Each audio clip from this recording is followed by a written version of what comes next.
pemerintah pusat melalui program-program yang nantinya dikerjakan secara skala nasional oleh pemerintah pusat. Demikian, Mila. Baik, terima kasih banyak Irfan atas laporan Anda. Untuk mengetahui informasi lebih lengkapnya, Saudara Irfan telah menghimpun wawancara dengan Wakil Presiden Ma'ruf Amin. Berikut liputannya untuk Anda. Untuk yang ekstrim di 5 kabupaten 50% dan seluruh kabupaten di NTT 0% sampai 2024 dan penurunan juga kemiskinan yang sekarang ada di 20%. Kita harapkan sesuai dengan apa yang diharapkan oleh pemerintah pusat secara nasional 78%. Dan yang penting bahwa kami ingin coba mensinergikan, koordinasikan program-program yang dilaksanakan oleh pemerintah pusat dengan provinsi dan kabupaten.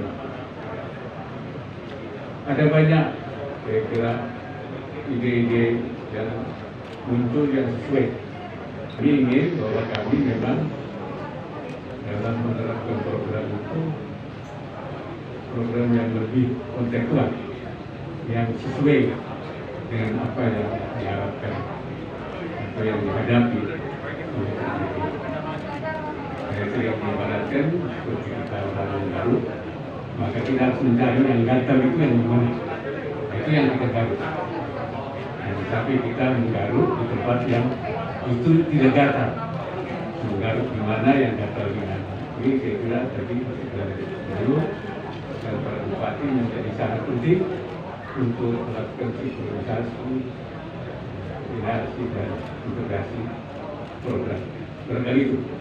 Jadi kunjungan ini adalah bukan hanya kita menyampaikan, tapi juga kita mendengar dan kita melakukan implementasi. Barangkali itu. Terima kasih. Assalamualaikum warahmatullahi wabarakatuh.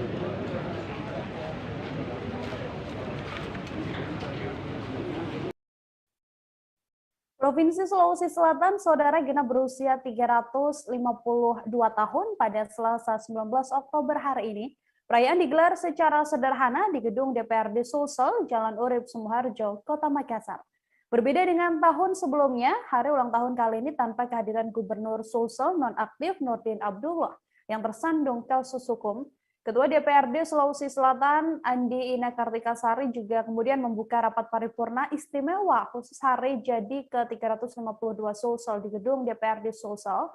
Untuk mengetahui bagaimana informasi lebih lengkapnya, telah tersambung bersama saya ada Ari Mariadi di sana, wartawan Tribun Timur yang akan memberikan informasinya pada Anda. Halo, selamat siang Ari. Ya, halo, Assalamualaikum, selamat siang Mbak.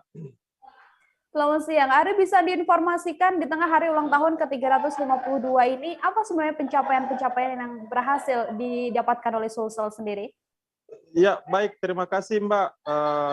Hari ini kembali dirayakan Hari Jadi Sulawesi Selatan, karena masih di tengah suasana pandemi, tahun ini masih digelar secara sederhana di gedung DPRD Sulsel melalui rapat paripurna. Dalam kesempatan ini, Gubernur PLT Pelaksana Tugas Gubernur Sulsel, Andi Sudirman Sulaiman, menyampaikan sejumlah pencapaian Sulawesi Selatan di usianya yang ke-352 tahun ini. Salah satunya misalnya Pemprov Sudirman menyampaikan bahwa tahun ini Sulsel berhasil mengambil alih sejumlah aset yang sempat bersengketa dengan pihak lain yang ramai disebut-sebut oleh mafia tanah. Salah satunya yaitu Pemprov berhasil menyelamatkan aset lahan di Masjid Al-Markas Islami Kota Makassar. Sudirman menyampaikan bahwa aset itu berhasil dikuasai kembali oleh Pemprov Sulsel setelah sekian lama dikuasai pihak ketiga. Setelah beberapa tahun kalah dalam sidang gugatan pihak ketiga, akhirnya Pemprov menang dalam kasasi di Mahkamah Agung. Selain itu, Pemprov juga menyampaikan bahwa pertumbuhan ekonomi Sulsel ini mencapai 7,66%. Jadi meski suasana pandemi, pertumbuhan ekonomi Sulsel melalui sektor pertanian sebagai lumbung pangan di Indonesia Timur berhasil menyumbang pertumbuhan ekonomi hingga 7,66%. Seperti itu, Mbak.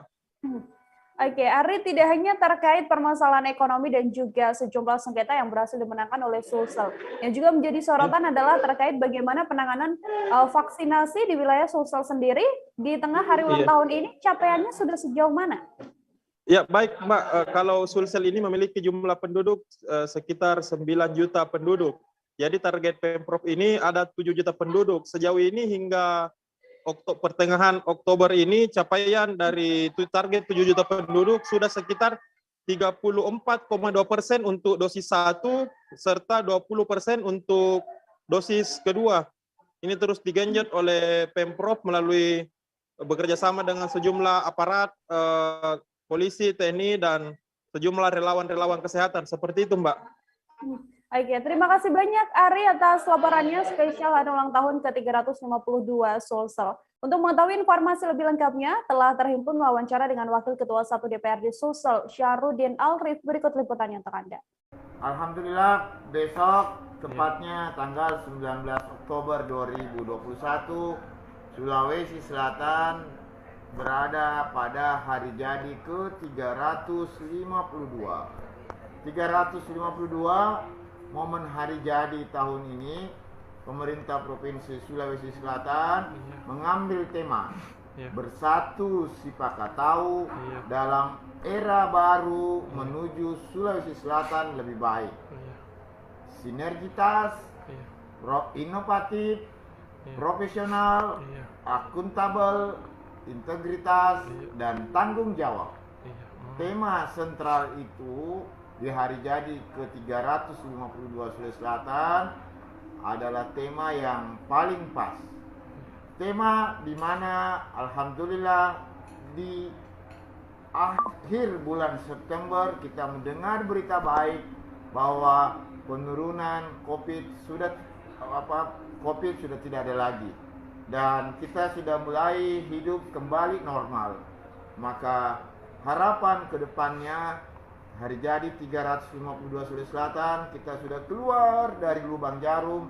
COVID sudah kita anggap sudah turun dan masyarakat Sulawesi Selatan tetap bergairah kembali untuk bergerak membangkitkan perekonomian Sulawesi Selatan.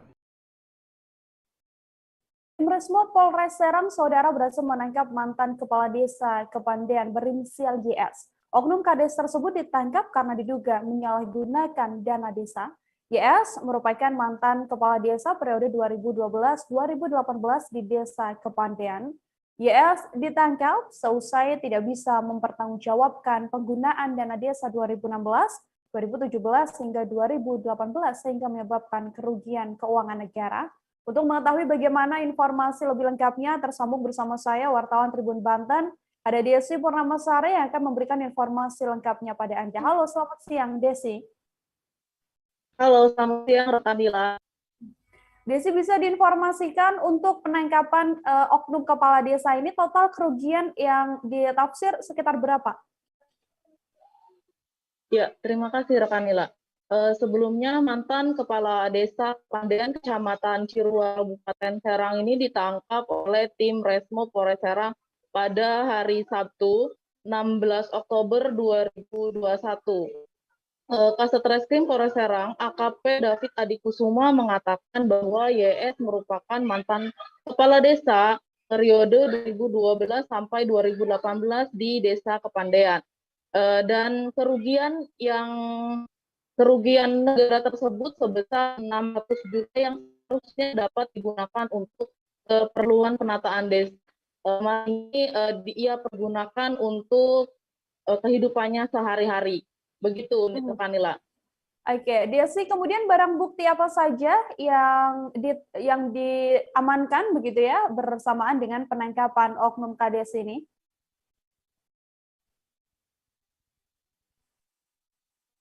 Ya, baik rekan. Yang diamankan oleh pihak kepolisian yakni antara lain adalah dokumen anggaran pendapatan dan belanja desa, dokumen pencairan dana desa, print out rekening, SK pengangkatan kepala desa,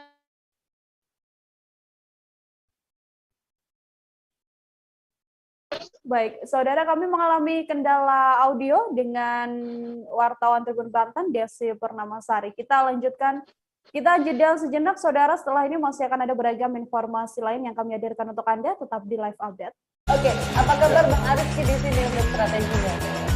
Kalau saya sendiri di Jumit 37 ini yang semalam baru mulai, saya udah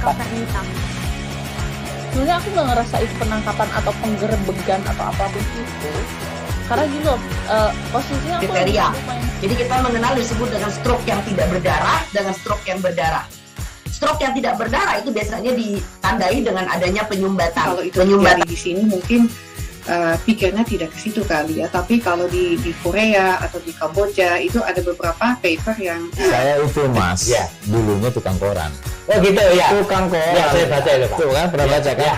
Jadi kalau saya jadi pangdam itu udah bersyukur banget. Si anak ini dijadikan sebagai tersangka begitu.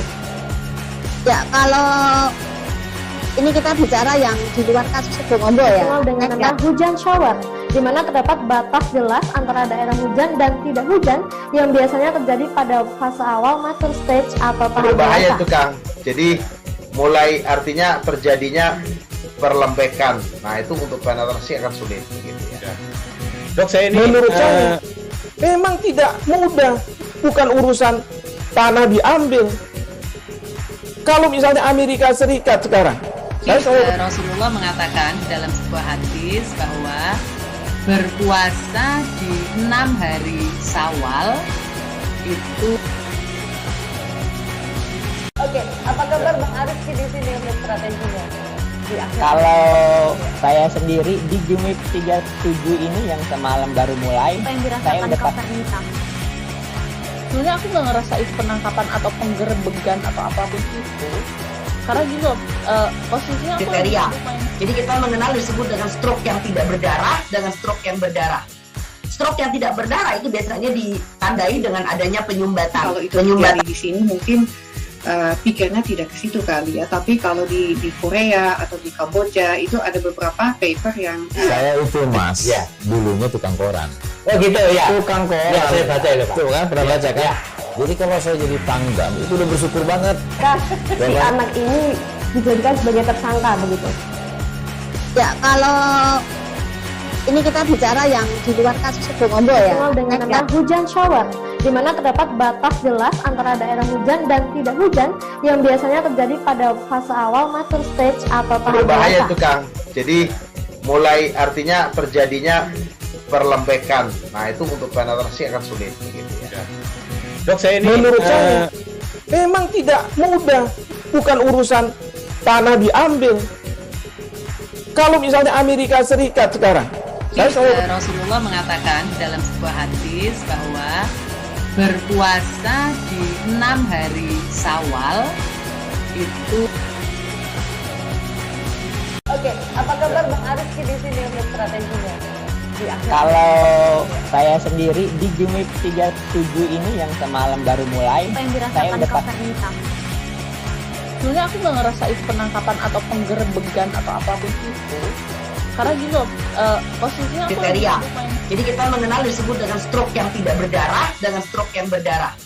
Stroke yang tidak berdarah itu biasanya ditandai dengan adanya penyumbatan. Kalau itu terjadi di sini mungkin pikirnya tidak ke situ kali ya, tapi kalau di Korea atau di Kamboja itu ada beberapa paper yang saya itu Mas, ya, dulunya tukang koran.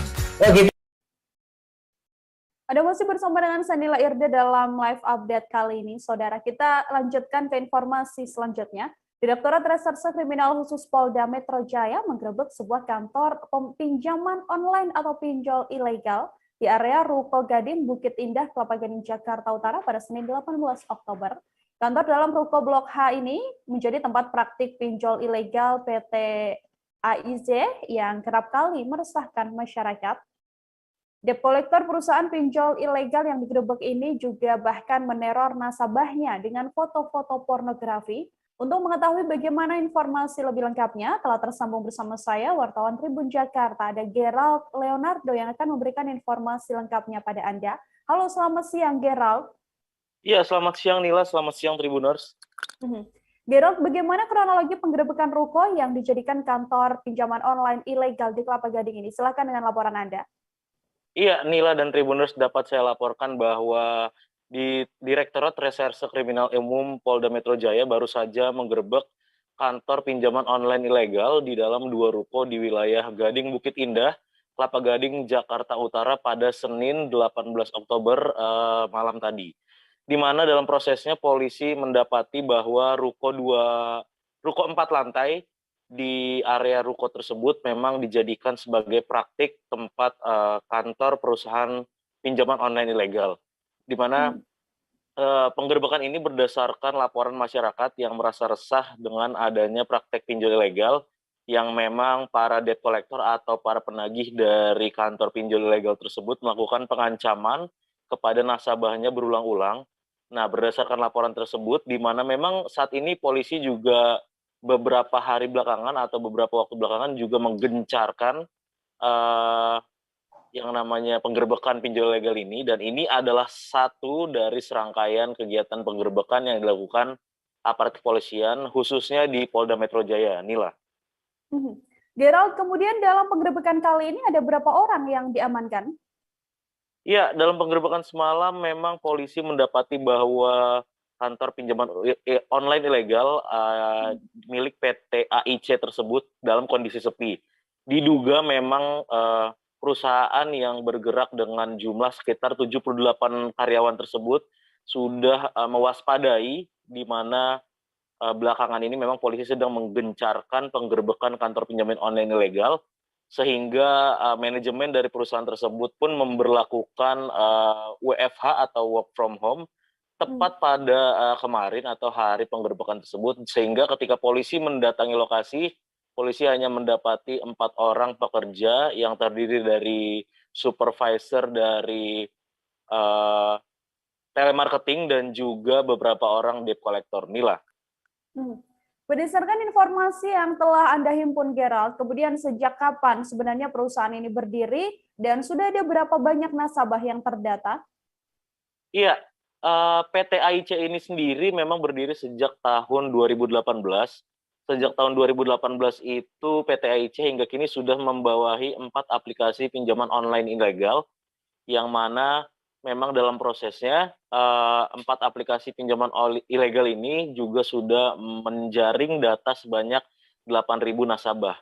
Selain itu juga, Nila dan Tribuners, dapat saya sampaikan bahwa ketika polisi hendak melakukan penggerebekan, memang para pekerja atau pegawai yang ada di kantor pinjol ilegal ini memang berusaha menutup-nutupi dengan merencanakan dan menyampaikan bahwa kantor yang mereka tempati ini ialah kantor perusahaan ekspedisi. Hal itu dilakukan untuk mengelabui petugas yang menggerebeknya. Nila. Berdasarkan informasi, kemudian bagaimana cara para debt collector ini bekerja untuk menagih hutang pada para nasabahnya, Gerald? Iya, pertama-tama memang kantor perusahaan online ilegal ini dinyatakan ilegal karena memang tidak terdaftar di OJK. Selain itu juga bahwa kantor pinjaman online PT AIC ini memiliki beberapa atau sejumlah debt collector yang dalam menagih hutang mereka melakukan pengancaman kepada nasabahnya. Dalam penyelidikan yang dilakukan pihak kepolisian, polisi juga mendapati bahwa selain pengancaman dalam kata-kata kasar, para debt collector di perusahaan PT AIC ini juga melakukan teror dengan cara mengedit foto nasabahnya yang disandingkan dengan foto-foto pornografi. Hal inilah yang membuat polisi melakukan penyelidikan lebih dalam, sehingga juga polisi nantinya akan mendalami bagaimana para pekerja atau penyimpan data di perusahaan ini mengambil nomor-nomor kontak telepon dari para nasabah yang tadi disebutkan juga menerima hasil foto-foto editan dari para nasabah dan disebarkan melalui pesan singkat. Nila. Baik, terima kasih banyak Gerald Leonardo, wartawan Tribun Jakarta, atas laporan Anda. Untuk mengetahui informasi lebih lengkapnya, Saudara, telah terhimpun wawancara dengan Dirkrimsus Polda Metro Jaya, Kombes Pol Aulian Syah Lubis. Berikut liputannya untuk Anda. Malam ini kita berhasil lagi menemukan salah satu tempat di mana yang sekarang kita dengar, sekarang kita kenal adalah pinjaman online. Ini adalah PT ANT. and Information Consulting. Di bawah PT ini ada 4 aplikasi yang mereka jalankan dan semuanya adalah ilegal. Kalau kita lihat pada malam hari ini kondisinya agak sepi karena memang mereka sudah mulai memberlakukan bekerja di rumah.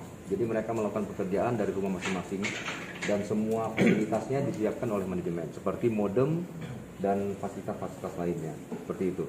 Pak, tadi kan dikatakan mereka bekerja di rumah masing-masing, Pak. Apakah kedepannya akan dilakukan pemanggilan terhadap mereka atau langsung disamperin malam hari ini, Pak? Iya, data itu ada pada kita sekarang semua, ini tidak akan bisa kemana-mana, ya, akan kita tetap melakukan pemanggilan pada mereka. Dan perlu disampaikan bahwa saya memperingatkan jangan sampai adalah penagihan lagi nih. Mulai dari rumah ini yang bekerja di rumah, untuk sampai dengan saat ini tidak ada lagi yang melakukan penagihan. Kita terus memantau dan akan kita cari mereka-mereka ini. Kalau kita panggil tidak berkooperatif datang, ya nanti akan kita ambil. Sementara itu, saudara, aparat dari Subdirektorat 3 Reserse Kriminal Umum Polda Riau berhasil menangkap 59 orang pelaku pengelola situs judi online. Omset yang mereka dapatkan mencapai 20 juta rupiah per harinya. Kegiatan pengelolaan situs judi online ini mereka lakukan di sebuah ruko di Kompleks Pemuda City Walk di Jalan Pemuda, Kecamatan Payung Sekaki, Kota Pekanbaru. Untuk mengetahui bagaimana informasi lebih lengkapnya, telah tersambung bersama saya Rizky Armanda, wartawan Tribun Pekanbaru, yang akan memberikan informasi lengkapnya pada Anda. Halo, selamat siang Rizky. Ya, selamat siang, Mila. Rizky, silakan dengan laporan Anda bagaimana kronologi penggerebekan judi online ini dan berapa orang total yang ditangkap kepolisian? Ya, baik. Dapat saya laporkan bahwa tim dari Subdit 3 Direktorat Reserse Kriminal Umum Polda Riau menggerebek sebuah lokasi yang dijadikan tempat operasional 2 situs judi online. Lokasi tersebut berada di Komplek Ruko di Komplek Pemuda City Walk di Jalan Pemuda, Kecamatan Payung Sekaki, Kota Pekanbaru. Penggerebekan dilakukan aparat pada Sabtu tanggal 16 Oktober 2021 lalu. Total ada sekitar 59 orang yang diamankan, diantaranya terdiri dari 51 orang wanita dan 8 orang pria. Dalam melaksanakan operasional situs judi online ini, mereka memiliki peran masing-masing, diantaranya 49 orang sebagai telemarketing, lalu 6 orang sebagai customer service, 1 orang sebagai admin, 1 orang sebagai penjaga, dan 2 orang sebagai OB. Untuk masing-masing pelaku ini dijanjikan gaji sekitar 3 juta rupiah per bulan per orangnya, ditambah dengan bonus-bonus tertentu. Untuk diketahui, para pelaku ini mengoperasionalkan 2 situs judi online, diantaranya afk77.org dan juga jaya89.net, begitu Nila. Baik, Rizky, kemudian untuk jumlah orangnya beragam, kemudian sejak kapan beroperasi dan seperti apa jenis judi online yang ditawarkan ini? Iya, baik. Situs judi online ini sendiri baru dioperasionalkan sekitar 10 Oktober 2021 yang lalu, dan mereka berhasil mendapatkan omset perharinya senilai 20 juta rupiah. Dan ada berbagai jenis permainan yang ditawarkan di situs judi tersebut. Kebanyakan dari customer memilih untuk bermain slot, begitu. Dari penggerebekan kali ini, apa saja yang kemudian disita oleh pihak kepolisian, Rizky? Kemudian proses hukum lanjutan yang akan disangkakan untuk para tersangka atau para pelaku ini seperti apa? Ya, baik. Dalam penggerebekan ini, selain 59 orang pelaku atau tersangka, polisi juga menyita sejumlah barang bukti, diantaranya 51 unit handphone, lalu 16 unit komputer, 2 unit printer, dan juga 51 unit laptop. Benda-benda ini dibekali kepada para masing-masing tersangka oleh pengelola. Dan dalam operasional situs judi online ini, menurut keterangan kepolisian, inisiatornya adalah pria bernama Ferry yang diketahui berdomisili di Jakarta, dan saat ini Ferry sendiri masih dalam pengejaran. Sementara itu untuk para tersangka dijerat dengan pasal 303 KUHP, junto pasal 45 Undang-Undang Nomor 19 Tahun 2016 tentang perubahan Undang-Undang Nomor 11 Tahun 2008 tentang informasi dan transaksi elektronik dengan ancaman hukuman 10 tahun penjara. Begitu. Baik, terima kasih banyak Rizky atas laporan Anda. Untuk mengetahui informasi lebih lengkapnya, Saudara, Rizky telah menghimpun wawancara dengan Kabitumas Polda Riau, Kombes Pol Sunarto. Berikut laporannya untuk Anda. Pelaku atas nama Ferry yang bersangkutan ini berdomisili di Jakarta. Dia meminta kepada saudara Henry untuk membuka judi online bersama-sama dengan Sofian. Sofian ini yang bertugas untuk mengurus customer service, kemudian juga Martoni yang bertanggung jawab untuk mengawasi kegiatan telemarketing. Kegiatan ini sudah berlangsung sejak tanggal 10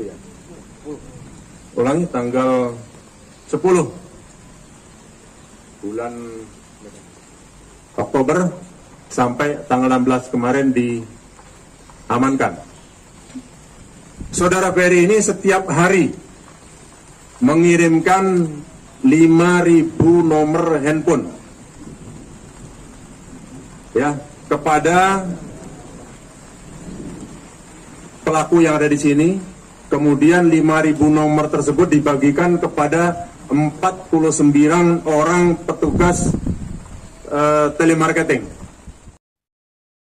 Kita beralih ke informasi selanjutnya, Saudara. Kepolisian Polda Sulut masih melakukan pencarian adanya terduga pelaku lain dalam kasus pembunuhan di area pertambangan PT Bulawan Daya Lestari, Kabupaten Bolang Mongondo. Pihak kepolisian juga telah mengeluarkan daftar pencarian orang atau DPO atas nama Kaloh Korengkeng. Kepolisian juga meminta masyarakat yang mengetahui keberadaan DPO tersebut agar segera melapor ke pihak kepolisian. Penanganan kasus ini menindaklanjuti adanya 2 laporan polisi yang diterima di Polres Bolmong. Untuk mengetahui bagaimana informasi lebih lengkapnya, Saudara, telah tersambung bersama saya, wartawan Tribun Manado, ada Andreas Ruau yang akan memberikan informasi lengkapnya pada Anda. Halo, selamat siang Andreas. Halo Nila. Andreas, bisa diinformasikan terlebih dahulu apa sebenarnya yang memicu pecahnya kerusuhan di lokasi pertambangan PT BDL ini? Oke Nila, baik, berdasarkan penyelidikan dari Ditreskrimum Polda Sulawesi Utara, bahwa diketahui awal yang terjadi kerusuhan dipicu dari perselisihan warga atau ketidakmaunya warga pekerja yang ada di tambang itu untuk kepada warga Desa Taruakat, di mana waktu itu warga Desa Taruakat sedang melakukan pengukuran atau penetapan patok tanah dan kemudian mendapat penolakan dari para petugas tambang dengan cara para petugas tambang itu melempar batu ke arah warga yang ada di warga Desa Taruakat yang berada di lahan perkebunan Bolingongot, Kabupaten Bolang Mongondo, Kecamatan Tumogah. Nah, dari perseteruan itu kemudian terjadilah kericuhan yang mengakibatkan 2 orang meninggal. Demikian, Mbak.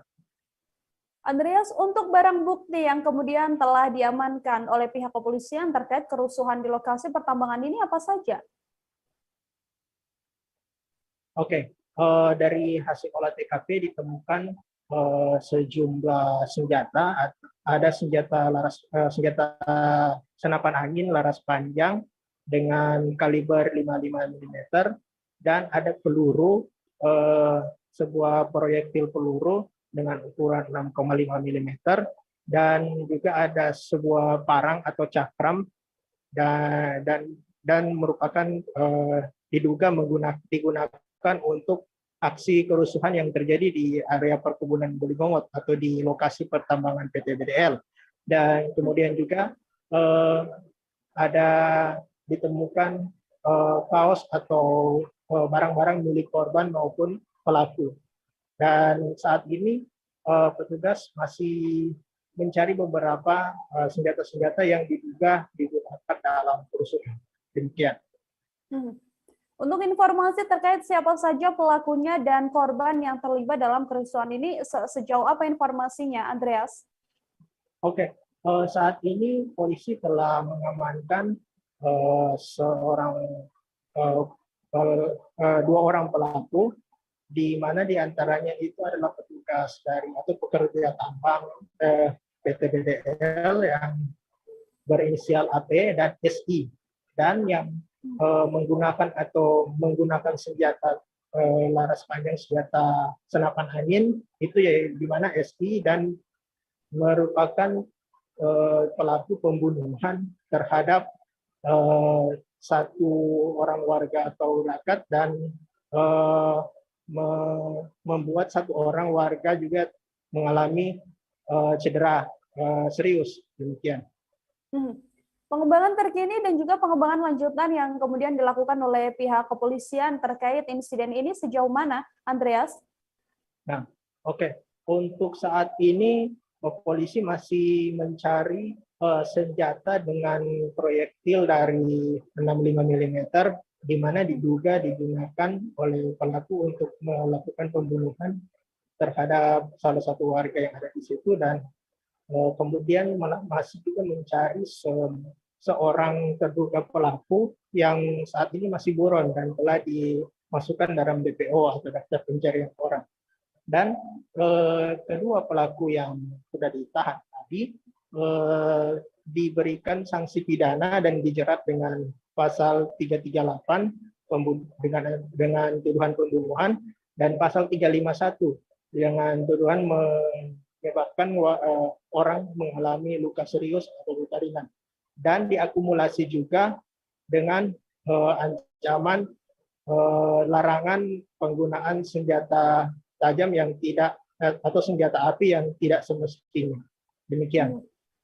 Oke, terima kasih banyak Andreas, wartawan Tribun Manado, atas laporan Anda. Untuk mengetahui informasi lebih lengkapnya, Saudara, Tribun mewawancara dengan Kabitumas Polda Sulut Kombes Pol Jules Abraham Abbas. Berikut laporannya untuk Anda. Rilis press conference terkait kasus pembunuhan dengan menggunakan senapan angin dan kepemilikan senjata tajam tanpa izin di lokasi PT Bulawan Daya Lestari atau kita kenal dengan PT BDL yang terletak di Kabupaten Bola Mongondo. Adapun dapat saya sampaikan ya terkait dengan kasus ini, ada dua laporan polisi yang ingin kita sampaikan, yaitu laporan polisi LPA 04 Romawi 9 2021 Polres Bolmong atau Res BM tanggal 27 Oktober 2021. Kemudian yang kedua laporan polisi LPA nomor 471 Romawi 10 2021 Sulut SPKT tanggal 1 Oktober 2021. Kami masih akan kembali seusai jeda dengan beragam informasi lainnya, Saudara. Tetap di Live Update. Oke, apa kabar Bang Arifki di sini untuk strateginya? Kalau saya sendiri di Jumip 37 ini yang semalam baru mulai, Apa yang dirasakan saya udah Kak Fernita? Sebenarnya aku nggak ngerasain penangkapan atau penggerebegan atau apapun itu. Karena gitu, posisinya aku kriteria. Jadi kita mengenal disebut dengan stroke yang tidak berdarah dengan stroke yang berdarah. Stroke yang tidak berdarah itu biasanya ditandai dengan adanya penyumbatan. Kalau itu terjadi di sini mungkin pikirnya tidak ke situ kali ya. Tapi kalau di Korea atau di Kamboja itu ada beberapa paper yang Saya itu Mas, dulunya tukang koran. Oh gitu ya. Tukang koran. Ya, saya baca itu Pak. Tuh kan, pernah baca kan? Ya. Jadi kalau saya jadi pangdam, itu udah bersyukur banget. Kak, si anak ini dijadikan sebagai tersangka begitu. Ya, kalau ini kita bicara yang di luar kasus Sebongondo ya. Dengan nama hujan shower, di mana terdapat batas jelas antara daerah hujan dan tidak hujan yang biasanya terjadi pada fase awal mature stage atau tahap berbahaya dewasa. itu Kang. Jadi mulai artinya terjadinya perlembekan. Nah itu untuk penetrasi akan sulit gitu ya. Dok, saya ini menurut saya memang tidak mudah, bukan urusan tanah diambil. Kalau misalnya Amerika Serikat sekarang, Rasulullah mengatakan dalam sebuah hadis bahwa berpuasa di 6 hari Syawal itu. Oke, apa kabar Bang Arif di sini untuk strateginya? Kalau saya sendiri di Jumip 37 ini yang semalam baru mulai, Apa yang saya dirasakan udah Kak Fernita? Sebenarnya aku nggak ngerasain penangkapan atau penggerebegan atau apapun itu, karena gini loh, Masih bersama dengan saya Nila Irdi dalam live update kali ini, saudara. Kita beralih ke informasi selanjutnya. Seorang remaja 14 tahun menjadi korban ruda paksa yang dilakukan oleh seorang pria beristri. Pelaku juga diduga berprofesi sebagai wartawan di sebuah media yang bertugas di wilayah Kota Batam. Pelaku berhasil ditangkap unit Satreskrim Polresta Barelang pada Kamis di kawasan SP Plaza Batuaji, Kota Batam. Korban diketahui dipaksa mengikuti pelaku ke sebuah penginapan di wilayah Pelita dan kemudian diruda paksa. Untuk mengetahui bagaimana informasi lebih lengkapnya, tersambung bersama saya, wartawan Tribun Batam. Ada Noven Simanjuntak di sana yang akan memberikan informasi lebih lengkapnya pada Anda. Halo, selamat siang, Noven. Ya, halo, selamat siang, Nila. Noven, bisa diinformasikan untuk motif dan juga modus dari pelaku sendiri melakukan tindakan asusila ini terhadap korban. Seperti apa informasinya?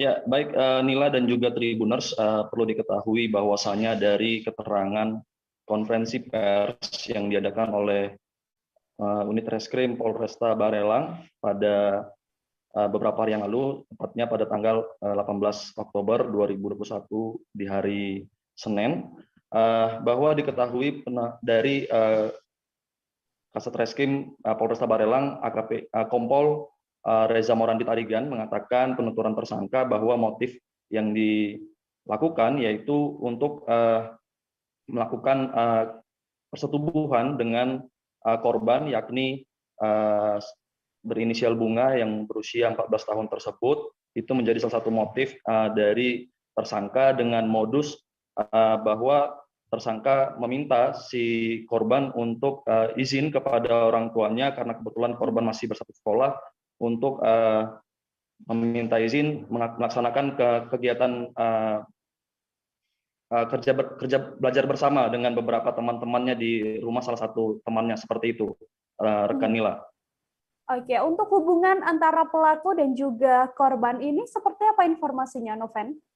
Ya, Nila, kembali dari penuturan tersangka melalui Kasat Reskrim Polresta Barelang, disampaikan bahwa sejauh ini hubungan tersangka dan korban merupakan hubungan berpacaran, seperti itu yang diakui oleh tersangka atas hasil penyelidikan dari Reskrim Polresta Barelang, Kanila. Baik, kemudian untuk kasus ini sendiri yang artinya antara korban dan pelaku mempunyai hubungan khusus begitu ya, untuk pengungkapan kasusnya akhirnya bisa terbongkar dan dilaporkan pada pihak kepolisian, seperti apa informasinya, Noven? Ya, baik Nila dan juga Tribuners, perlu diketahui kembali dari keterangan konferensi pers yang digelar oleh Polresta Barelang, dari kronologi bagaimana akhirnya kasus ini terungkap bahwa pada saat tanggal 1 Oktober 2021 yang lalu, korban meminta izin kepada orang tuanya untuk mengadakan belajar kelompok ke rumah salah satu temannya, dan pada saat itu orang tuanya mengizinkan dan si korban pergi. Namun kemudian hingga larut malam si korban juga belum pulang. Dengan rasa was-was, orang tuanya juga masih mencari kabar dan menunggu. Nah, hingga selang akhirnya 3 hari si korban pada tanggal 3 Oktober 2021 tepatnya, korban akhirnya pulang ke rumah dan si ibu mempertanyakan dari mana saja korban dan apa saja yang dilakukan, seperti itu. Kemudian akhirnya korban jujur kepada ibu bahwa dia diajak oleh pelaku untuk menginap di salah satu tempat penginapan di daerah Pelita, Kota Batam, yang juga korban mengakui bahwa dia telah disetubuhi oleh pelaku di lokasi penginapan, dan akhirnya orang tua mendengar hal itu dan tidak terima sehingga melaporkan kasus tersebut ke Polresta Barelang. Seperti itu, rekan Nila. Setelah pelaku berhasil ditangkap, Noven, apa pengakuannya pada pihak kepolisian terkait tindakan tidak terpuji yang ia lakukan?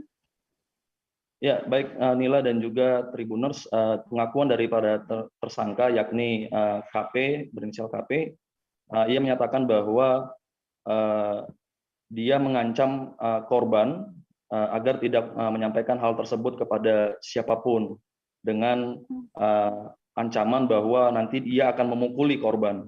Nah, kemudian pelaku juga memberikan uang sebesar 150.000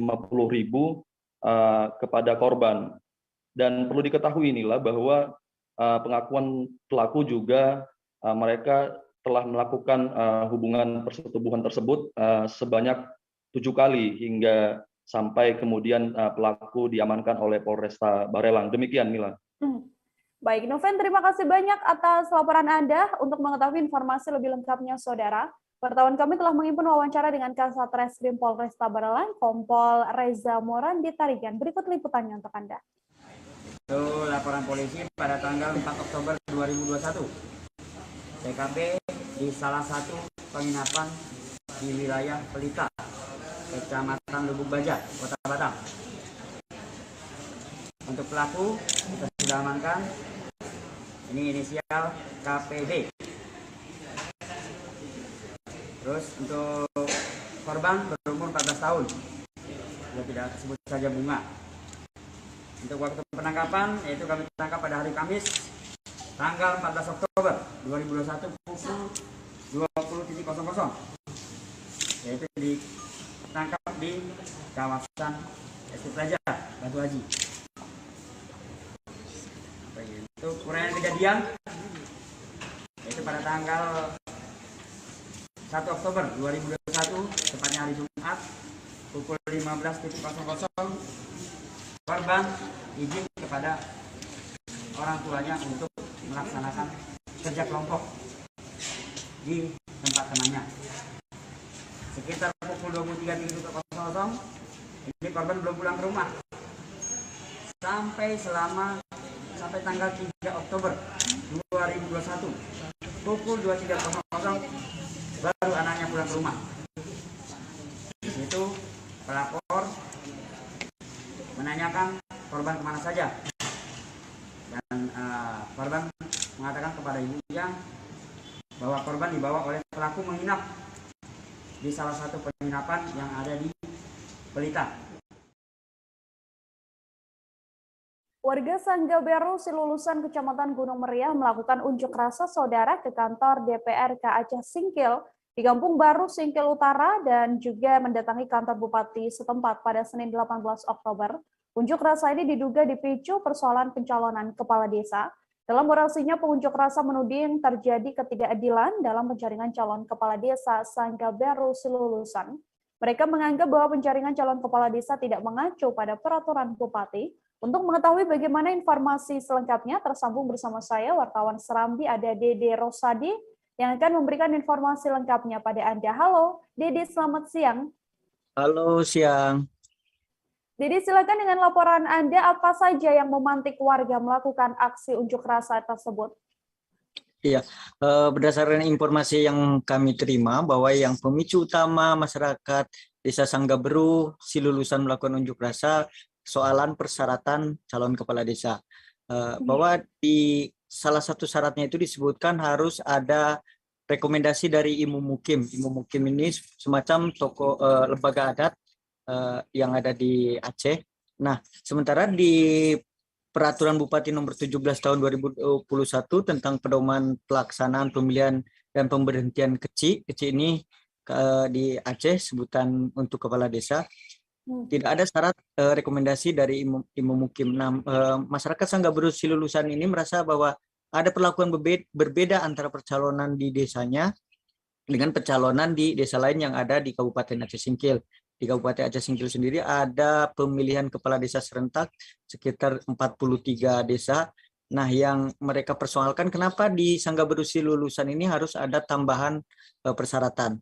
Sementara di desa lain tidak ada, dan akhirnya mereka melakukan unjuk rasa ke kantor DPRK Aceh Singkil. Sayangnya tidak ada anggota dewan yang menemui, kemudian lanjut ke kantor Bupati Aceh Singkil dan akhirnya mendapat respon dari Bupati Aceh Singkil.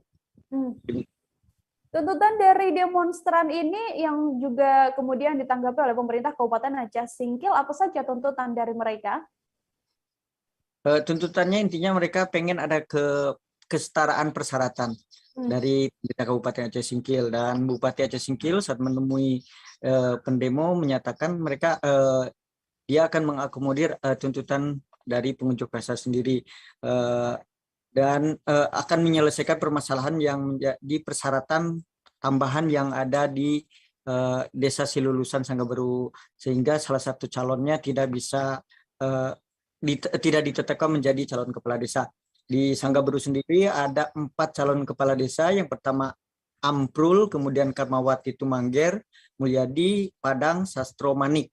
Dan di sana ada 2 orang yang tidak lulus. Karmawati Tumangger ini tidak lulus karena tidak memenuhi syarat lulus tes baca Al-Quran, karena di Aceh ada kekhususan dan itu tidak jadi persoalan. Yang kedua yang tidak lulus itu Sastro Manik. Ini yang memicu terjadinya persoalan karena Sastro Manik ini tidak memenuhi syarat rekomendasi dari Imam Mukim, dan itu mereka persoalkan karena tidak ada di peraturan bupati. Masyarakat di sana menganggap bahwa ada upaya melampaui kewenangan dari peraturan bupati tersebut, sehingga mereka berunjuk rasa ke kantor bupati dan kantor DPRD Aceh Singkil. Dede, terima kasih banyak atas laporan Anda, Dede. Untuk mengetahui informasi lebih lengkapnya, saudara telah terhimpun wawancara dengan Bupati Aceh Singkil Dul Mursyid. Berikut liputannya untuk Anda. Desa Sanggaberu Silulusan itu 1 dinyatakan uji baca Al-Quran tidak mampu. Yang kedua, yang Sastro Manik itu batal karena tidak mendapatkan rekomendasi dari Kepala Mukim, sehingga mereka menuntut kepada pemerintah Aceh, pemerintah Aceh Singkil untuk diadili adanya kesetaraan dan penyelesaian. Kenapa di kecamatan lain, di desa lain tidak ada rekomendasi dari Kepala Mukim, sehingga kemarin dengan arif dan bijaksana kita sampaikan, insya Allah kita tinjau ulang, kita pelajari lagi dan kita klarifikasi untuk pelaksanaan tahapan Pilkades di Desa Sanggaberu Silulusan. Alhamdulillah dengan kesepakatan dan kebersamaan kita akhirnya mendapat kepastian hukum, yaitu kita lakukan untuk penundaan sementara sampai batas yang ditentukan, yaitu melengkapi berkas mulai dari administrasi, dan insya Allah kita berharap semua tidak dirugikan dan tidak ada yang dirugikan. Apa yang berjalan terus. Jadi kita lakukan tahapan ini kan hanya sebentar. Buka daftar verifikasi dan umumkan, tahapannya nanti sama dengan desa-desa yang lainnya. Kalau khusus Silulusan sendiri, apakah maksudnya diulang lagi pendaftarannya atau seperti apa? Melalui berkas saja. Jadi dibuka yang sudah cukup, yang sudah ditetapkan, kita berharap nggak usah diganggu gugat. Yang dua kita suruh untuk lengkapi berkas kembali ulang.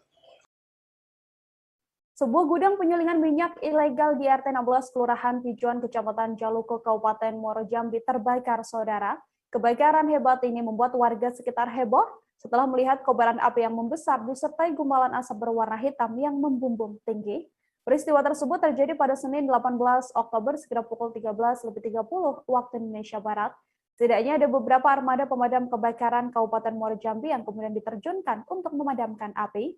Untuk mengetahui informasi lebih lengkapnya telah tersambung bersama saya wartawan Tribun Jambi, ada Hasbi Sabirin yang akan memberikan informasi lebih lengkapnya pada Anda. Halo, selamat siang Hasbi.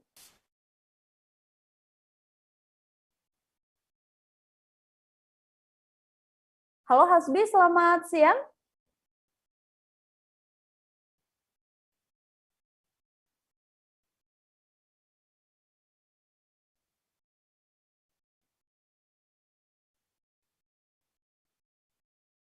Selamat siang, Hasbi bisa mendengar audio kami di studio? Kami belum berhasil mendengarkan audio Anda.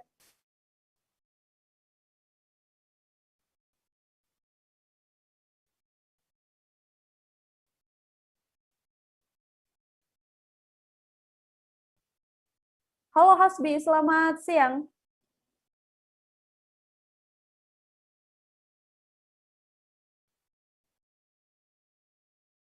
Oke, saudara, kami masih mencoba menyambungkan dengan Hasbi. Bisa sedikit kembali saya informasikan bahwa saat ini setelah adanya kebakaran tersebut, pihak kepolisian telah berhasil mengantongi identitas dari pemilik tempat penyulingan minyak ilegal tersebut. Identitas pemilik tempat penyulingan ilegal ini juga diketahui telah berhasil dikantongi oleh pihak kepolisian. Peristiwa tersebut terjadi pada Senin sekira pukul 13.30 waktu Indonesia Barat. Kami coba sambungan kembali dengan wartawan Tribun Jambi, Hasbi Sabirin di sana. Halo, selamat siang Hasbi.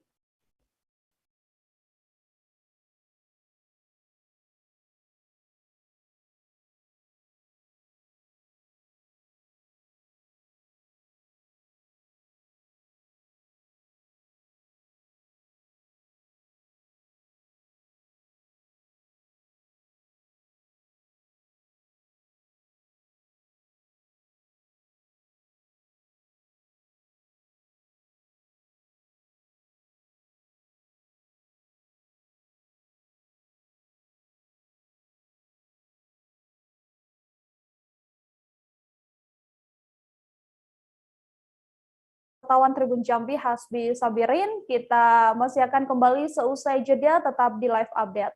Oke, apa kabar Bang Arifki di sini untuk strateginya? Kalau saya sendiri di Jumip 37 ini yang semalam baru mulai, saya udah sebenarnya aku nggak ngerasain penangkapan atau penggerebekan atau apapun itu. Karena gitu, posisinya aku kriteria. Jadi kita mengenal disebut dengan stroke yang tidak berdarah dengan stroke yang berdarah. Stroke yang tidak berdarah itu biasanya ditandai dengan adanya penyumbatan. Kalau itu terjadi di sini mungkin pikirnya tidak ke situ kali ya. Tapi kalau di Korea atau di Kamboja itu ada beberapa paper yang saya itu Mas, ya, dulunya tukang koran. Oh gitu ya. Tukang koran. Ya, saya baca itu Pak. Tuh kan pernah baca kan? Ya. Jadi kalau saya jadi pangdam itu udah bersyukur banget. Si anak ini dijadikan sebagai tersangka begitu. Ya, kalau ini kita bicara yang di luar kasus Sebongombo ya. Dengan nama hujan shower, di mana terdapat batas jelas antara daerah hujan dan tidak hujan yang biasanya terjadi pada fase awal mature stage atau tahap berbahaya dewasa. itu Kang. Jadi mulai artinya terjadinya perlembekan. Nah itu untuk penetrasi akan sulit gitu ya.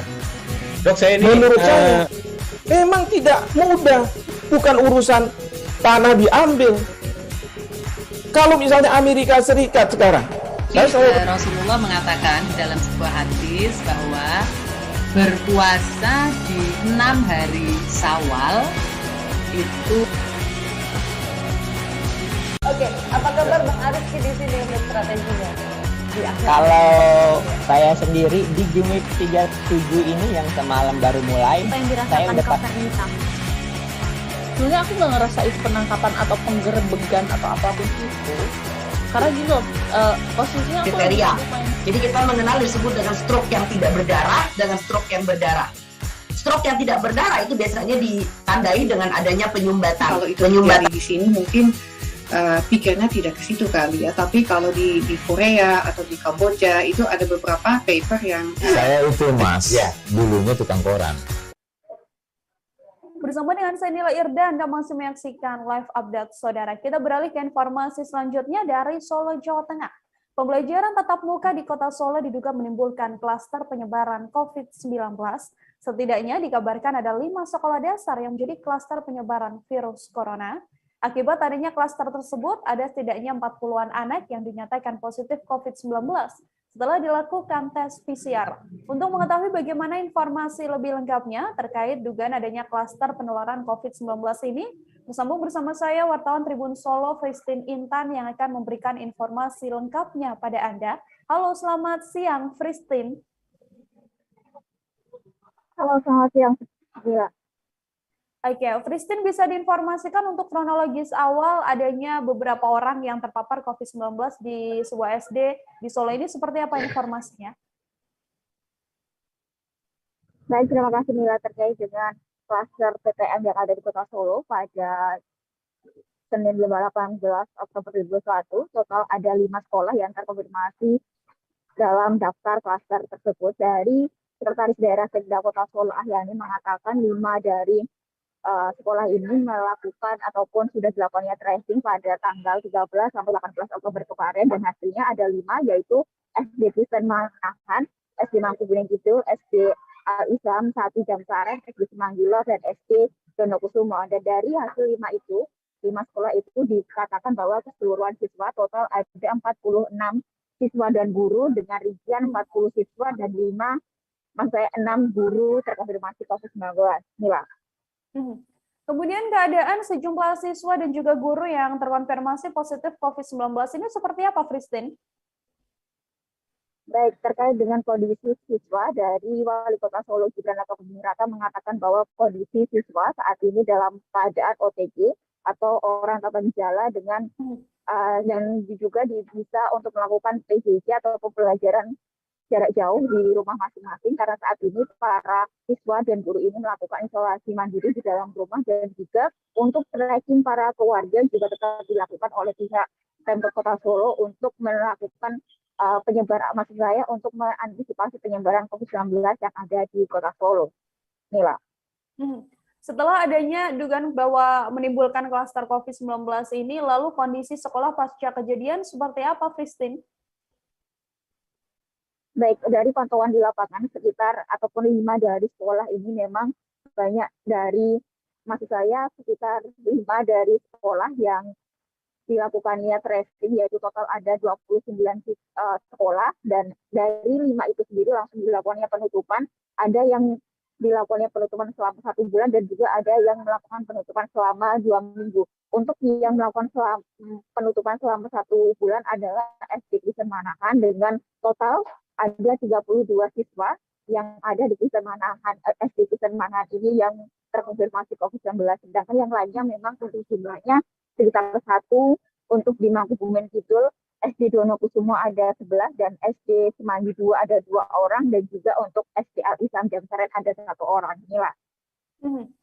Christine, lalu tindakan yang dilakukan atau penyelesaian yang dilakukan oleh pemerintah Kota Surakarta sendiri seperti apa menyikapi adanya klaster penularan COVID-19 ini?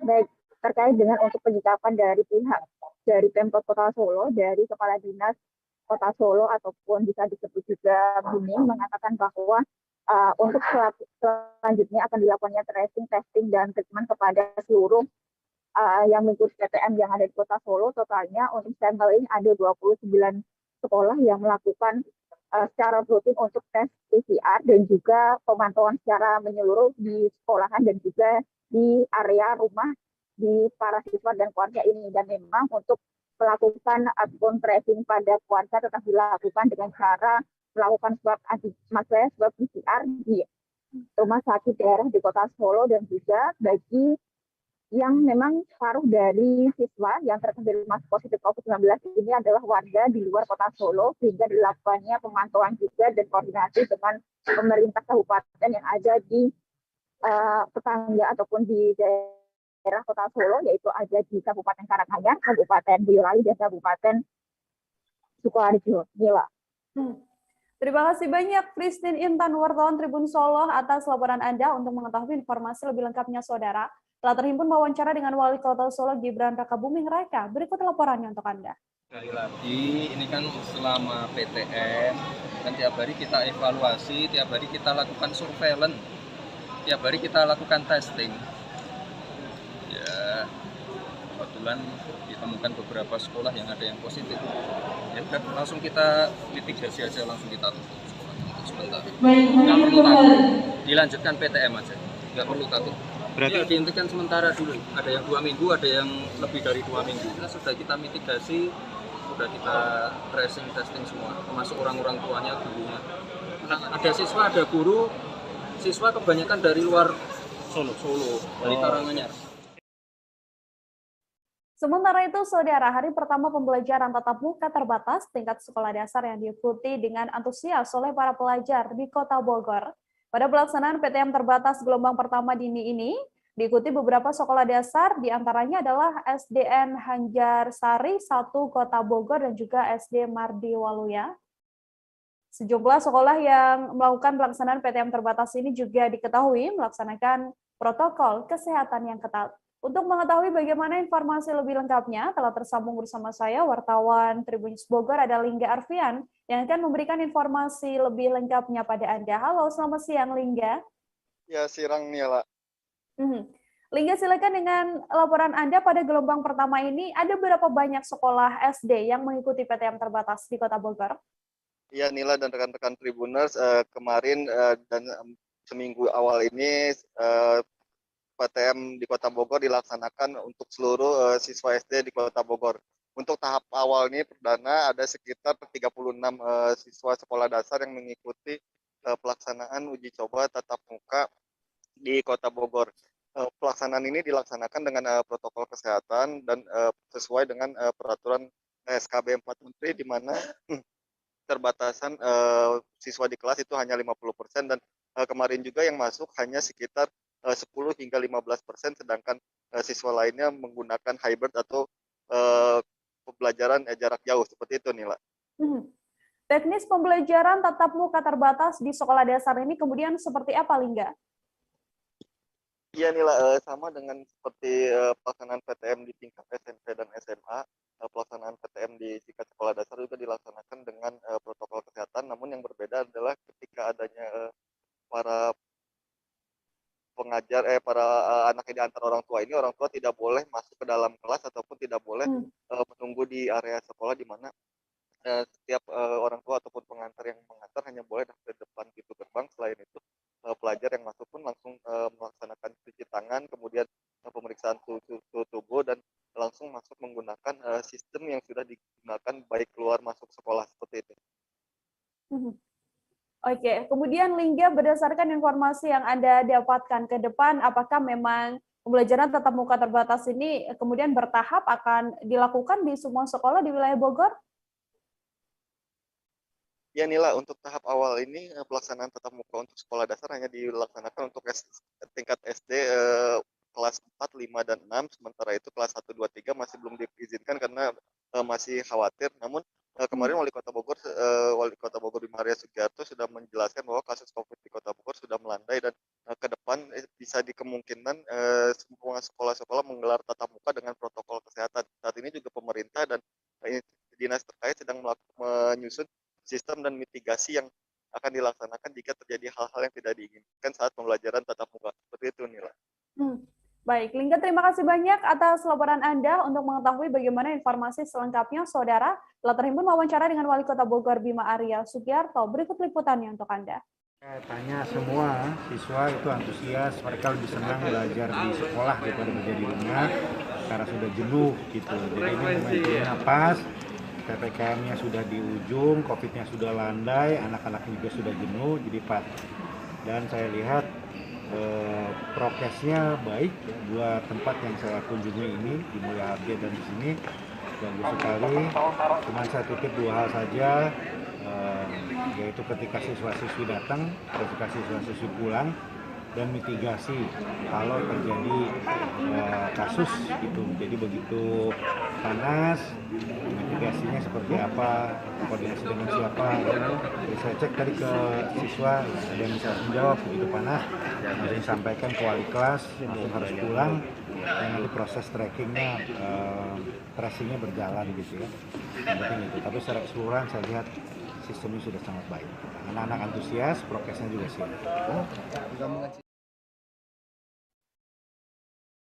Demi mendukung percepatan perluasan vaksinasi khususnya di Kabupaten Mempawah, Kejaksaan Negeri Mempawah, Saudara, melakukan vaksinasi massal secara umum di Aula Kantor Kejari Mempawah.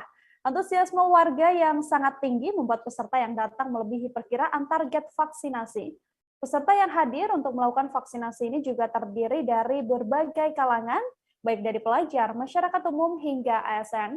Untuk mengetahui bagaimana informasi lebih lengkapnya, tersambung bersama saya ada Ramadan, wartawan Tribun Pontianak, yang akan memberikan informasi lebih lengkapnya pada Anda. Halo Ramadan. Ya, Ila. Baik, Ramadan, bisa Anda jelaskan bagaimana antusiasme masyarakat di sana untuk melakukan vaksinasi yang dilaksanakan di Kejaksaan Negeri Mempawah? Iya, Lila.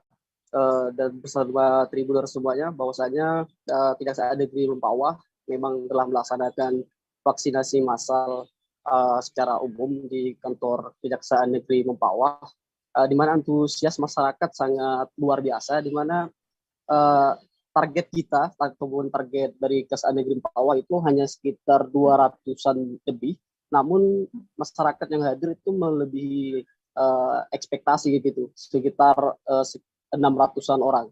Tentu saja hal tersebut juga sempat membuat Bapak Kajari terkejut dan sangat mengapresiasi dengan antusias masyarakat yang mau melaksanakan vaksinasi. Seperti itu, Nila. Baik, Ramadan, kemudian sebenarnya yang menjadi daya tarik dari masyarakat ini apa sehingga banyak dari mereka yang antusias untuk melakukan vaksinasi ini? Ya Nila. Kejaksaan Negeri Mempawah sendiri memang membuat terobosan untuk menambah minat masyarakat melaksanakan vaksinasi dengan salah satu yaitu menyediakan paket sembako kepada para peserta yang telah melaksanakan vaksinasi. Maka dari itulah berduyun-duyunnya masyarakat hadir di Kejaksaan Negeri Mempawah, serta juga dengan didukung surat edaran Bupati Mempawah yang mewajibkan kepada para penerima bantuan sosial untuk melaksanakan vaksinasi. Apabila tidak melaksanakan vaksinasi, maka penerima bantuan sosial akan dicabut sebagai penerima bantuan sosial tersebut. Seperti itu, Mila. Untuk target dari dan juga sasaran vaksinasi di Kabupaten Mempawah sendiri sejauh ini informasinya seperti apa, Ramadan? Untuk target vaksinasi di Kabupaten Mempawah memang saat ini ditargetkan sebanyak 217.123 jiwa ataupun sebanyak 70% dari penduduk Kabupaten Mempawah itu sendiri. Dan target ini dicanangkan sampai bulan Februari 2022. Seperti itu, Nila. Terima kasih banyak, Ramadan, wartawan Tribun Pontianak, atas laporan Anda. Untuk mengetahui informasi lebih lengkapnya, Saudara, Tribun wawancara dengan Kajari Mempawah Didik Adjotomo. Berikut liputannya untuk Anda. Terima kasih buat teman-teman media bahwa pada hari ini Kejaksaan Negeri Mempawah melaksanakan kegiatan vaksin serentak Kejaksaan Anggaran. Ini bentuk pengabdian hadiah kepada masyarakat dan membantu pemerintah dalam menyukseskan vaksinasi secara nasional. Kami bekerjasama dalam hal dengan Ibu Ketua IPADI juga dan Ibu Pembantu Bapak Bantuan dari IPADI juga kami tidak bisa bahwa target kita di awal sebenarnya sasaran antara 200 sampai 300. Tapi luar biasa antusiasme masyarakat dalam melaksanakan vaksinasi luar biasa. Terus tadi sementara ini 550. Harapan kita adalah dari kegiatan ini bisa memancing masyarakat untuk memberitahu kepada keluarganya bahwa vaksinasi ini adalah sehat, aman untuk keluarga. Intinya untuk menumbuhkan rasa herd immunity, kekebalan tubuh secara nasional sehingga masyarakat atau seluruh warga negara Indonesia terbebas dari COVID-19. Kemudian kita mengajak kepada masyarakat untuk menciptakan satu kesehatan yang benar-benar bisa menunjukkan di lingkungan keluarga terutama. Karena dengan demikian kita akan mengalami satu kesehatan yang dapat menunjukkan rasa nasional. Kemudian Ibu Mustia masyarakat untuk menyerahkan kekebalan Indonesia sehat. Seusai jeda, kami masih akan kembali dengan beragam informasi lainnya. Saudara, tetap di live update. Oke, apa kabar Bang Arifki di sini untuk strateginya? Kalau saya sendiri di Jumip 37 ini yang semalam baru mulai, saya udah sebenarnya aku nggak ngerasain penangkapan atau penggerbegan atau apapun itu, karena gitu posisinya aku kriteria. Jadi kita mengenal disebut dengan stroke yang tidak berdarah dengan stroke yang berdarah. Stroke yang tidak berdarah itu biasanya ditandai dengan adanya penyumbatan. Kalau itu terjadi di sini mungkin pikirnya tidak ke situ kali ya, tapi kalau di Korea atau di Kamboja itu ada beberapa paper yang saya itu Mas, dulunya tukang koran. Oh gitu ya. Tukang koran. Ya, saya baca itu Pak. Tuh kan pernah baca kan? Ya. Jadi kalau saya jadi pangdam itu udah bersyukur banget. Si anak ini dijadikan sebagai tersangka begitu. Ya, kalau ini kita bicara yang di luar kasus Sebong Ombol ya. Dengan nama hujan shower, di mana terdapat batas jelas antara daerah hujan dan tidak hujan yang biasanya terjadi pada fase awal mature stage atau tahap berbahaya dewasa. itu Kang. Jadi mulai artinya terjadinya perlembekan. Nah itu untuk penetrasi akan sulit. Gitu ya.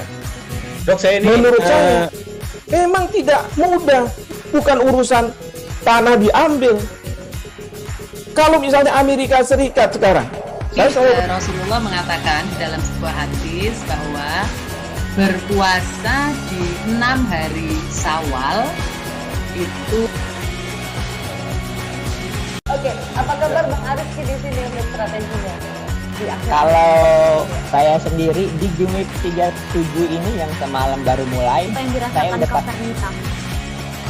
sebenarnya aku nggak ngerasa itu penangkapan atau penggerebegan atau apapun itu, karena gitu posisinya aku kriteria. Jadi kita mengenal disebut dengan stroke yang tidak berdarah dengan stroke yang berdarah. Stroke yang tidak berdarah itu biasanya ditandai dengan adanya penyumbatan. Kalau itu terjadi di sini mungkin pikirnya tidak ke situ kali ya, tapi kalau di Korea atau di Kamboja itu ada beberapa paper yang saya itu Mas, ya, dulunya tukang koran. Oh gitu ya. Tukang koran. Ya, saya baca itu Pak. Tuh kan pernah baca kan? Ya. Jadi kalau saya jadi Pangdam itu udah bersyukur banget. Si anak ini dijadikan sebagai tersangka begitu.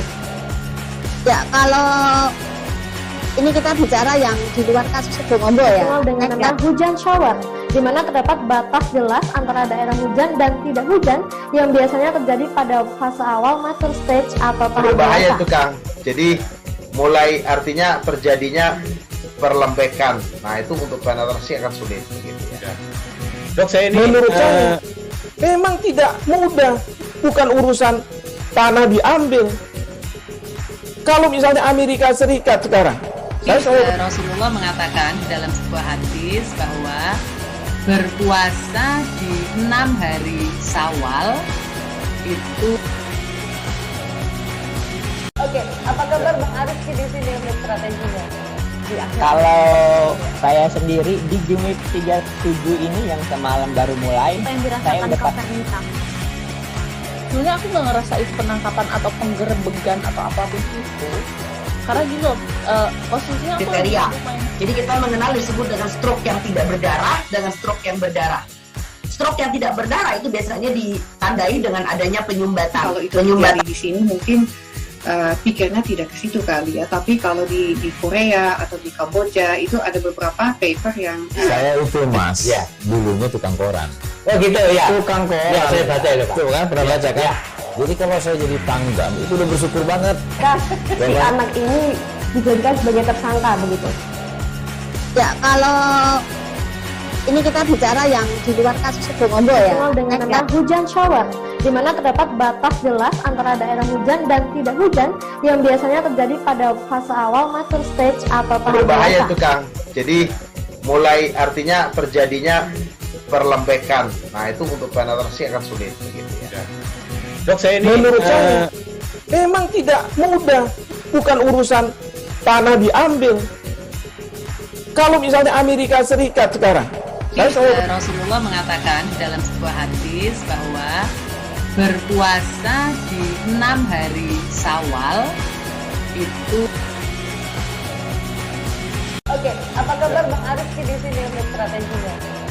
Kalau saya sendiri di Jumip 37 ini yang semalam baru mulai, saya udah sebenarnya aku nggak ngerasa itu penangkapan atau penggerebegan atau apapun itu, karena gitu posisinya aku kriteria.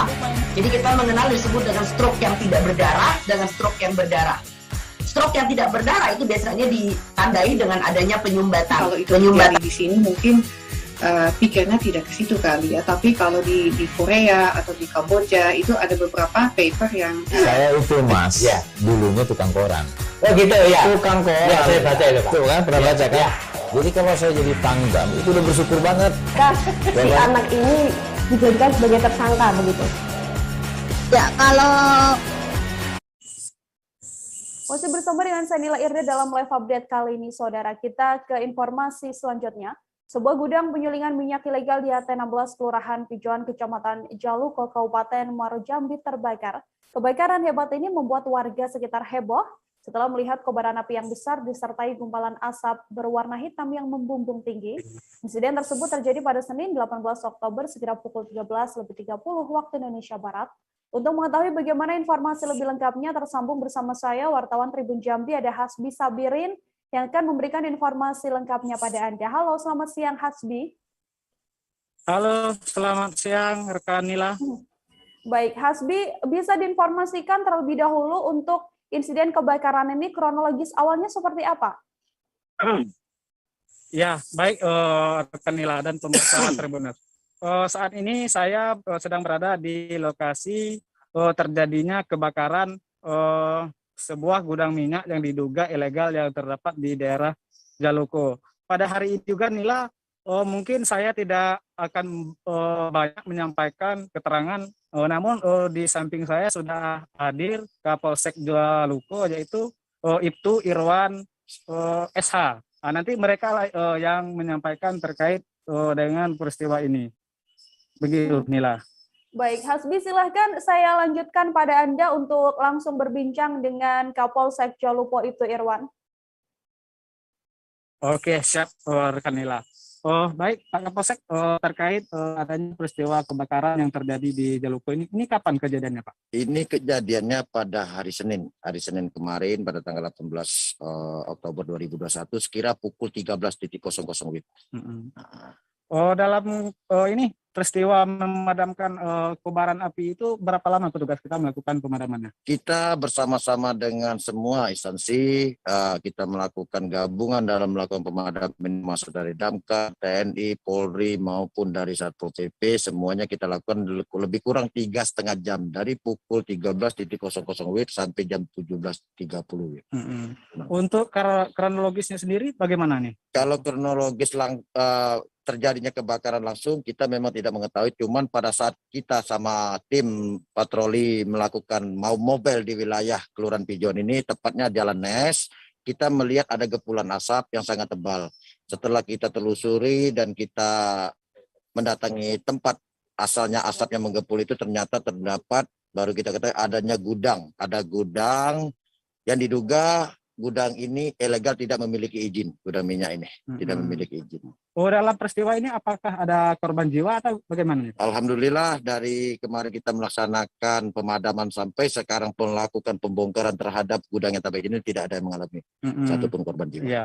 Seperti yang kita pantau pada hari ini, kita dari jajaran Polres Muara Jambi ini melakukan eksekusi penataan ininya, lokasinya. Jadi begini, ini pada hari ini kita ini melakukan backup juga setelah mengetahui gudang ini diduga tidak memiliki izin ya Pak Sapol ya. Jadi kita membackup ya Satpol PP, TNI, Polri, peserta dari Dishub untuk melakukan penertiban terhadap gudang yang tidak memiliki izin ini dengan cara membongkar gudang-gudang tersebut yang diduga tidak memiliki izin. Oke. Ini apa tindak lanjut kita dari kepolisian Polres Muara Jambi setelah mengetahui ini adalah kegiatan ilegal? Gimana nih, Bang? Setelah ini kita mengetahui diduga bahwa di sini adanya kegiatan ilegal terhadap gudang minyak ini, maka kita dari pihak Polres Muara Jambi sekarang masih melakukan penyelidikan terhadap kasus ini. Nah, kasus yang terjadi pada hari Senin kemarin, yaitu terdapatnya ditemukannya adanya gudang minyak ilegal, maka kita dari pihak Polres masih melakukan penyelidikan terhadap siapa pemilik dan apa penyebab terjadinya kebakaran. Oke, terima kasih Pak Kapolsek untuk informasinya. Ya baik, rekan Nila, itu tanggapan dari Kapolsek Jaluko Ibtu Irwan. Sedikit penyampaian. Memang pada hari ini berdasarkan pantauan kita di lapangan, jajaran Polres Muara Jambi itu melakukan penataan terhadap lokasi yang sudah terbakar ini. Ya, pada pelaksanaan penataan ini mereka menggunakan satu unit alat berat jenis ekskavator. Memang di lokasi ini terdapat beberapa tungku hasil penyulingan minyak yang diduga ilegal.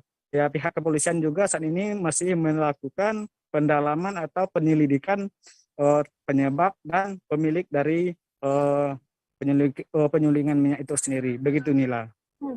Baik, terima kasih banyak Hasbi Sobirin yang sudah melakukan wawancara secara langsung saudara dengan Kapolsek Jaluko Ibtu Irwan. Selamat bertugas kembali Hasbi.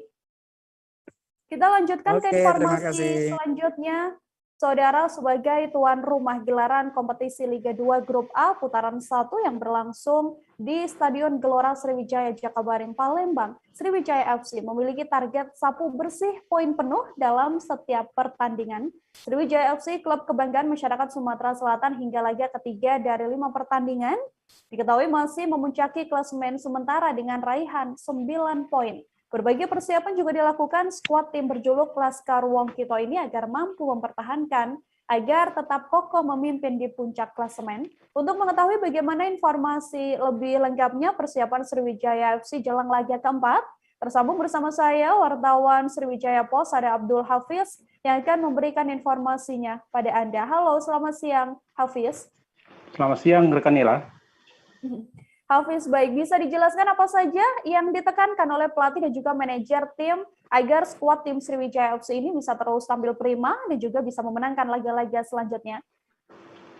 Ya, setelah kita wawancara dengan Coach Neil Maizar dan juga manajer tim Bapak Hendriansa, tadi kita ada penekanan dari manajemen maupun tim agar skuad Sriwijaya FC untuk tetap mewaspadai laga berikutnya, yakni pertandingan besok hari Kamis, besok lusa hari Kamis tanggal 21 menghadapi KS 3 Naga.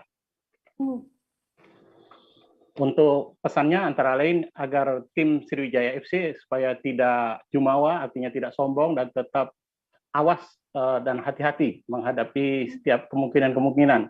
Meskipun tim KS 3 Naga ini berada di urutan kelima, sementara Sriwijaya FC berada di puncak klasemen dengan poin raihan 9 poin dengan 3 kali menang tanpa kekalahan. Demikian rekan Nila. Hafiz, kemudian strategi khusus adakah yang dipersiapkan oleh Sriwijaya FC untuk menghadapi tim KS 3 Naga Riau pada Kamis nanti? Ya, tentunya strategi khusus antara lain ya taktikal untuk mengantisipasi kemungkinan-kemungkinan serangan yang akan dilakukan oleh tim KS 3 Naga yang mungkin akan bangkit ya pada laga ini karena dia posisinya di bawah. Tim Sriwijaya FC akan menerapkan taktikal yang sudah disusun oleh Coach Neil Maizar.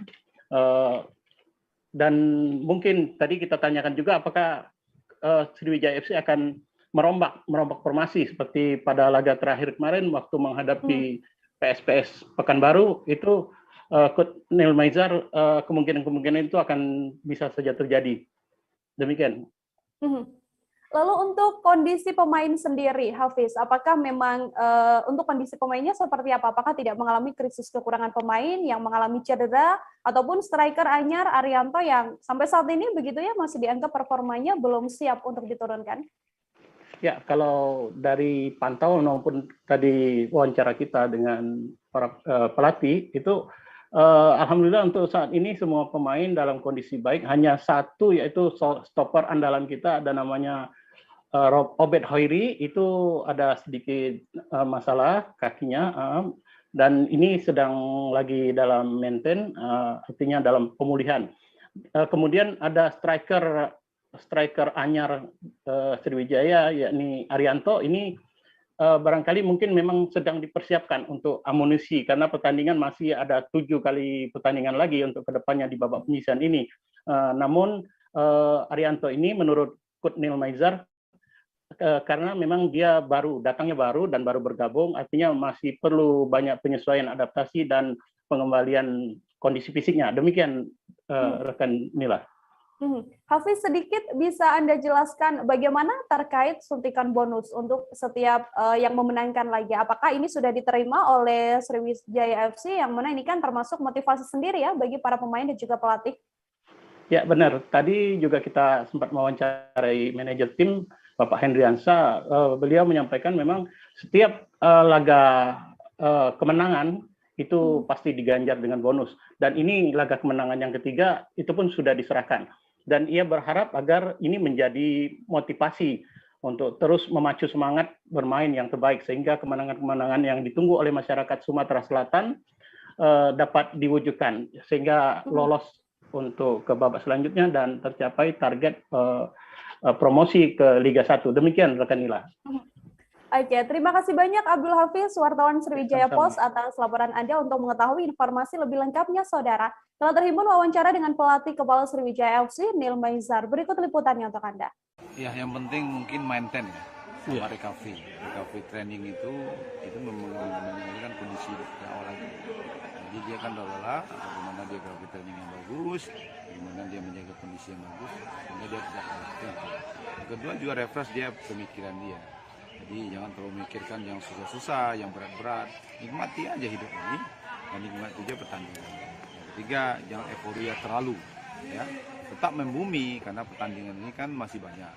Di home ini maksudnya di putaran pertamanya ada dua, nanti di putaran kedua ada 5. Jadi itu yang harus kita jaga anak, sehingga anak-anak jangan sombong, jangan lengah, tetap awas selalu. Kita hadapi nanti Coach. Gimana Coach Tiga Naga ini Coach? Iya, jangan sombong karena Tiga Naga lawan Medan juga dia 1-1. Kemarin lawan Babel juga 1-1, cuma dia akan Pekanbaru dia 3-1. Tim muda yang bagus, muda yang punya kualitas, jadi kita harus hati-hati juga menghadapi dia.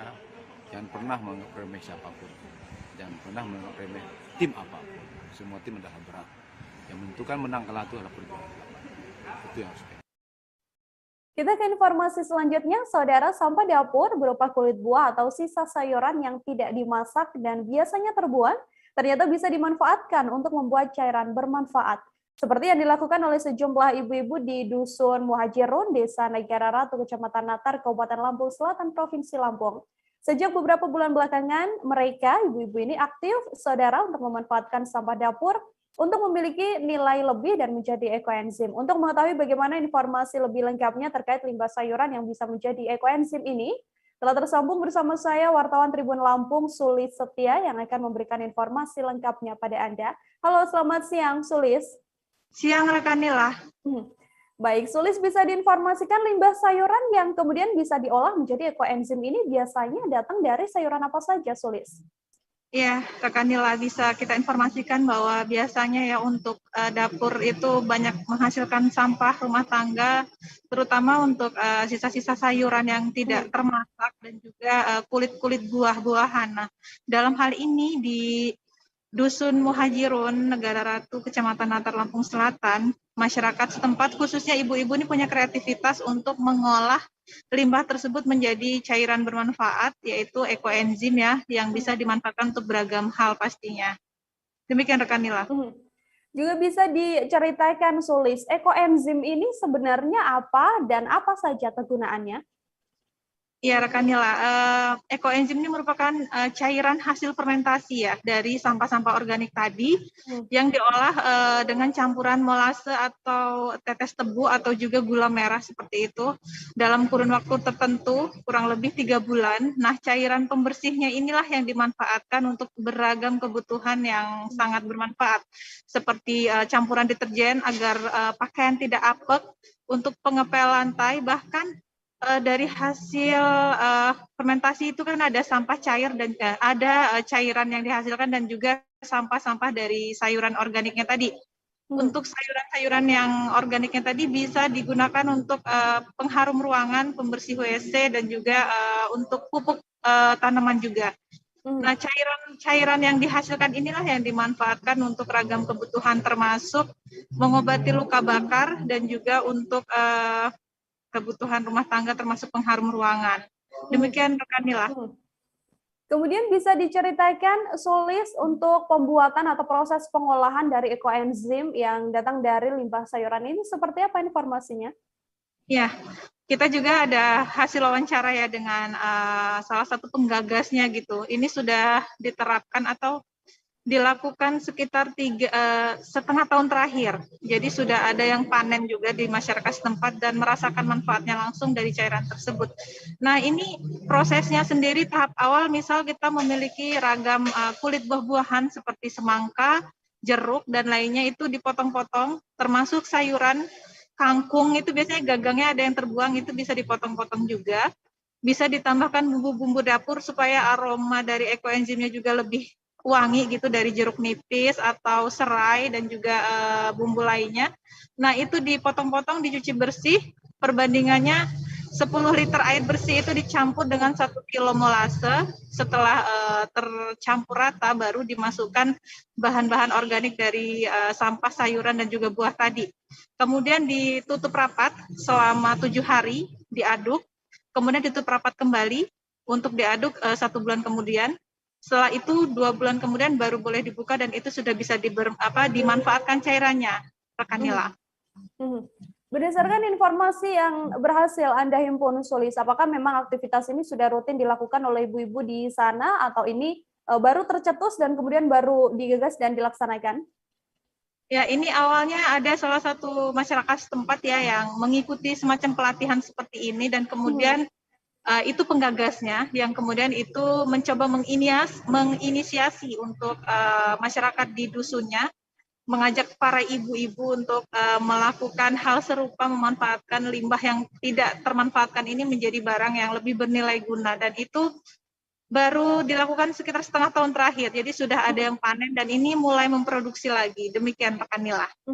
Oke, untuk mengetahui bagaimana informasi lebih lengkapnya, Saudara, wartawan kami tadi telah menghimpun wawancara dengan penggagas sampah dapur yakni Harum. Berikut liputannya untuk Anda.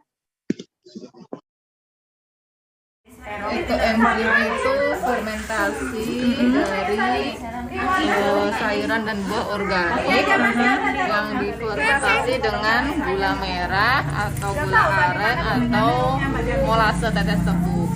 Nah, untuk perbandingannya sendiri 1:3:1. Maksudnya gimana tuh 3 kilo bahan sayuran? 3 kilo bahan sayuran dan buah, BU-nya, bahan organiknya, 1 kilo gula atau molase dan 10 liter air. Oke, nah ini apa aja sayuran dan buah yang bisa dipakai, dan itu kulitnya atau buahnya itu gimana nih? Bisa kulitnya, bisa buahnya. Yang mesti sayur yang masih segar, jangan busuk, jangan yang sudah matang.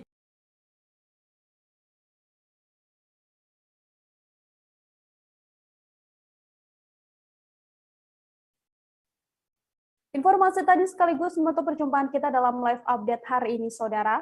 Jangan lupa untuk terus menyaksikan live update di seluruh kanal YouTube dan juga Facebook Tribun Network. Masih di tengah pandemi, saya tidak lupa untuk selalu mengingatkan Anda untuk tetap menerapkan protokol kesehatan dimanapun Anda berada. Saya Nila Irda beserta kerabat kerja yang bertugas pamit undur diri. Terima kasih dan sampai jumpa. Jangan lupa like, subscribe, dan share ya.